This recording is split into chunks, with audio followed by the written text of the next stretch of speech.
This is the Agribusiness Report. I'm Tony St. James. We're joined today by the Honorable Dr. Henry Cuellar, representing the 28th Congressional District of Texas, and is sitting on the House Appropriations Committee, and you'll see him from time to time with the gavel on the floor. It's so good to see you again.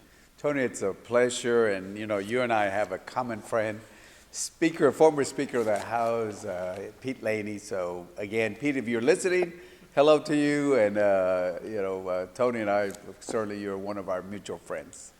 Let's talk about, I mentioned the Appropriations Committee. That's really one of the most important committees in Congress because that's where the money comes from, and that's, some would say, where the money goes, there your heart goes as well. You find your priorities. Would you agree with that? Absolutely, you're right. The funding that we provide defines the policies. You can have policies, but the money goes a long way. And I sit in the Appropriations Committee, Defense Approps, Homeland Approps, and Ag Approps. And my chairman in Ag is Sanford Bishop. The ranking member is Jeff Fortenberry, Democrat, Republican, and we all work together very well when it comes to Ag, because when it comes to Ag, it's not a Republican issue or a Democratic issue. We got to look at what's best for the Ag community, not only for the farmers and ranchers, but also for the folks that live in the rural communities, whether it's getting broadband to them or it's the rural development that we need to look at. So it's important that we look at this in a more comprehensive approach, and this is what I try to do on appropriations. As we move forward with this, obviously you've hit some of the priorities there. The underserved communities is one of those areas that you've focused on as well? Yes.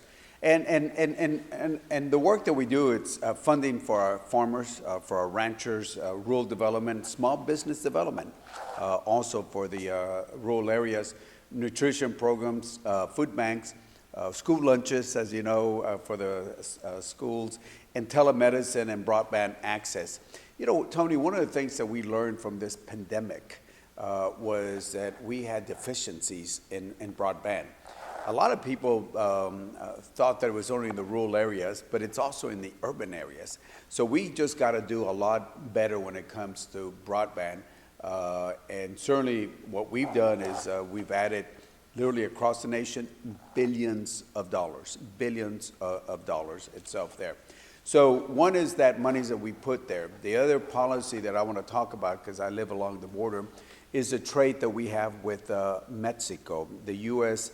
MCA is working. In fact, my hometown of Laredo, we're the largest port. We're number one in trucks. We handle right now 16 to 17,000 trailers a day. We're number one in trains, maybe 24 trains a day trade between the U.S. and Mexico. Ag products, there are a lot of them. And we're also number one in buses. You have Mexicans that come over and purchase at our stores, our restaurants, they stay at our hotels, they spend millions of dollars, and across the nation before the pandemic, over $19 billion. So trade tourism is very important to the state of Texas, as you know. And when it comes to trade, the rural areas, whether it's ag, the ag products that we produce, cattle, whatever it might be, it's important. So these are areas that are key to my area itself also. So good to see you. I know we're out of time. Will you come back and see us soon? Tony, I will. And maybe one of these times we can do a joint interview with Pete Laney. The former Speaker of the Texas House of Representatives. But today, it's Dr. Henry Cuellar, representing the 28th Congressional District of Texas on the Agribusiness Report.